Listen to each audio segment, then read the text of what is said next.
Oduu ammee lammiileen Itoophiyaa biyya Masir yookaan Gibxi jiraatanii fi baay'inni isaanii 100 ol ta'an hidhamuun isaanii dhaga'ame. Poolisoonni Masir lammiilee Itoophiyaa mana hidhaatti guuraa jiru. Ammoo namoonni hedduun manaa ba'uyyuu sodaataa jiru. Yaaddoo hamaan uumameera.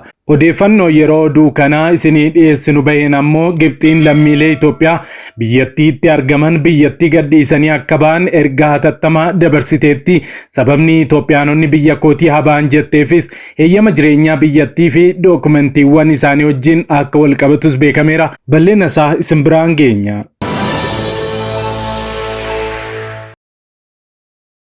Nagaan faraarri Kiristoos bakka jirtanitti hunduma keessaniif haa baay'atu. Akkam jirtu daawwattoota Kiristiyaan Miidiyaa. Qophii wayitaawwaaf yeroo kanaaf isiniif qindeeffanne isin biraan ga'uuf qabannee dhiyaanneerra. Yeroo jalqabaaf gara chaanaalii keenyaatti kan dabalamtan subscribe gochuudhaan mallattoo beelii sana fuulduratti isinii ba'u ala tokko gadi tuquun ol kan jetturraa kaadha. Kana gochuu keessaniin odeeffannoowwan Kiristiyaanummaa yeroo hundumaa wayita gadhiifaman hunduma dursee akka isin naqqabuuf isin gargaara. Like, share godhaa. Yaada keessan immoo saanduqa yaadaa yookaan koomentii keessatti nu qooda kallattiidhaan gara qophii keenya yeroo kanaatti wal wajjin hadabarru.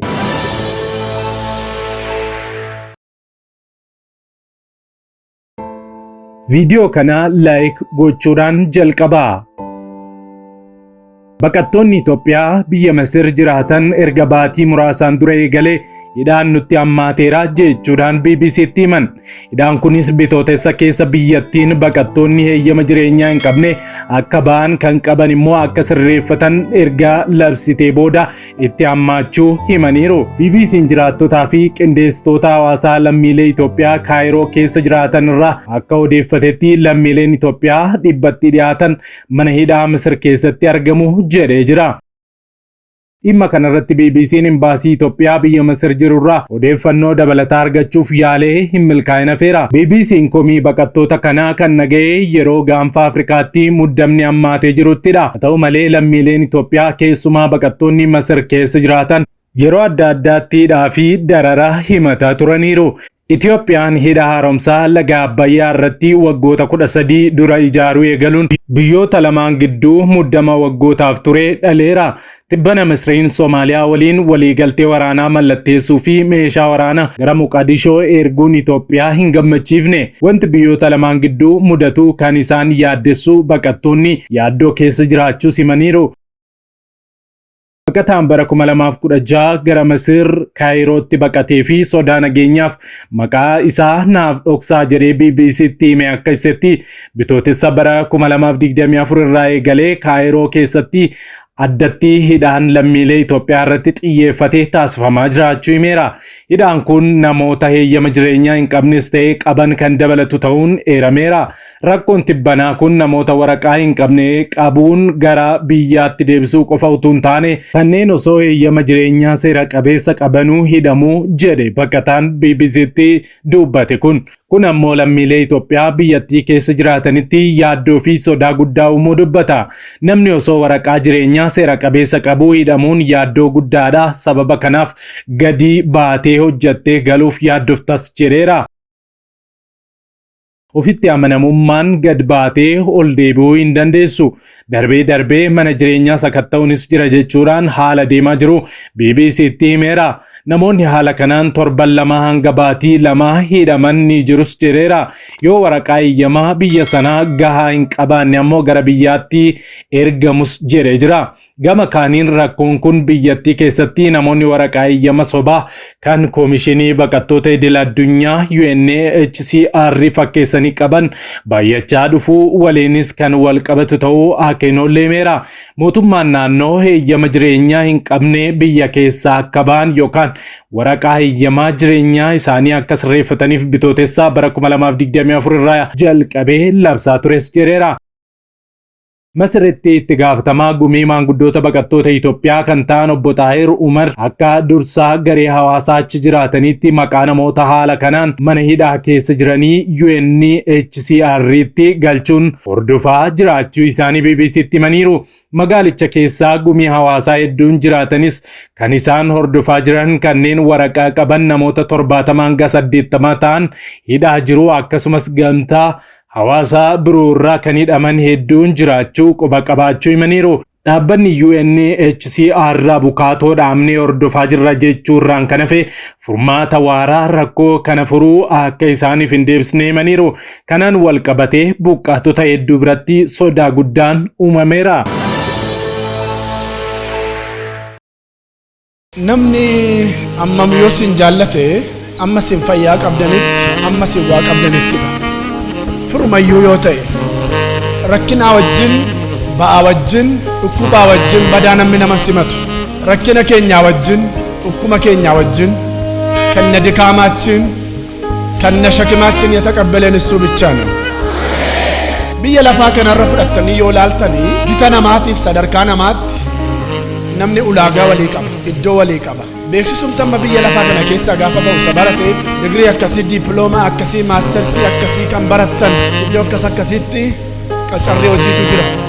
kan naqee ulaagaa sana guute wanticha argachuu danda'a. addunyaan kun kanumadha. amma arraatti dadhabootaaf beeksisa ba'u namni agartan jirtu hin jiru. Yesuus garuu Maatewos 11:28 irratti beeksisa dadhabootaa baase. isinitti dhamaatanii kan dadhabdan ba'an kan isinitti ulfaate hundi gara koo kottaa boqonnaan isinii kennaa jedhe Yesuus. ba'aa wajjin kan nama waamu, rakkinaa wajjin kan nama waamu, cubbuu wajjin kan nama simatu Yesuus Kiristoos ilma Waaqayyoo duwwaadha.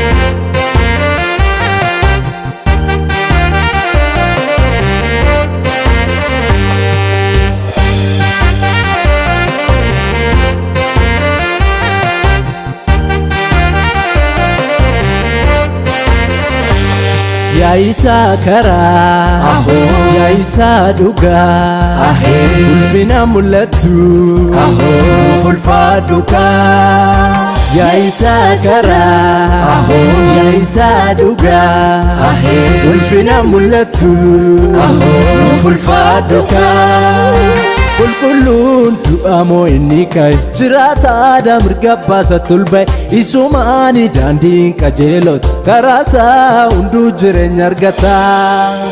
Qulqulluun du'amoo inni ka'e jiraataadha mirga baasa tulba'e isumaani daandiin qajeelota karaasaa hunduu jireenya argata. Garaa dhugaanse malee nyure garaa dhugaanse karaa dhugaan eenyu gooftaa Yesuus malee jireenyi hin argamu yoo amanan malee eenyu takka isaatti lubbuu isaa nuuf laata nama badee fayyee karaa isaa galata.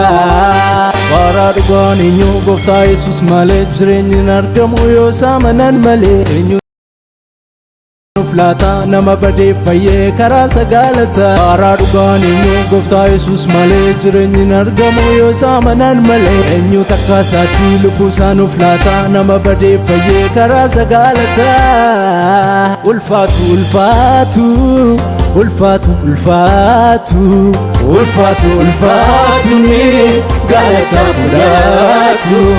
ulfaatu ulfaatu ulfaatu ulfaatu ulfaatu ulfaatu ni galata fudhatu.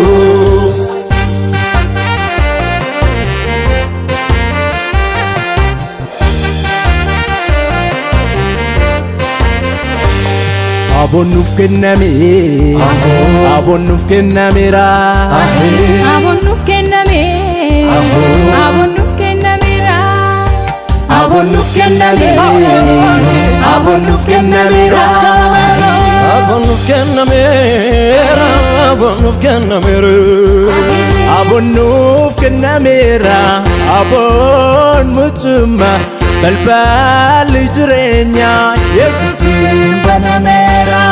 abonnuuf kennameera abon mucuma balballi jireenya Yesuusin banameera.